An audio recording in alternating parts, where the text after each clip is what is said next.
अमरावतीत परतवाडीतील लैंगिक अत्याचारात मुख्य आरोपी म्हणून अयाज मोहम्मद तन्वीर हा मिमचा पदाधिकारी असल्याचं निष्पन्न झालं. हो, पण तुम्ही एक लक्षात घ्या ना, आतंकवादी, जिहादी, हे सगळे एकच धर्माचे कसे निघताय तो? मग आम्हाला का बोललं जातं की आम्ही हिंदू मुसलमान करतो? आमचा मुद्दा एवढाच आहे, ज्या राष्ट्रामध्ये तुम्ही राहता त्या राष्ट्राला कुठेही गालबोट लावण्याची हिंमत करू नका. त्या राष्ट्राचा तिरंगा आपला झेंडा म्हणून स्वीकारा, आमच्याबरोबर वंदे मातरम म्हणा. पण हे असे जे काही हिरवे साप आमच्या देशामध्ये राहतात, ज्यांना आमच्या हिंदू राष्ट्राला इस्लाम राष्ट्र बनवायचे गजवा हिंदच्या अंतर्गत, त्या हिरव्या सापांना जिथेही असतील, कुठल्याही कपड्यात, कुठल्याही वेशात, कुठल्याही बिळात लपले असतील, आमच्या देवाभाऊच्या महाराष्ट्रामध्ये या हिरव्या सापांना जागा नाही.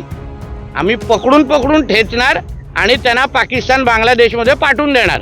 आणि कोणीही कुठल्याही प्रकारचा जिहाद आमच्या महाराष्ट्रामध्ये करण्याची हिंमत करू नये, नाहीतर तुम्हाला शुक्रवारी पण अडचण करण्याची सगळे कार्यक्रम आमच्याकडे आहेत.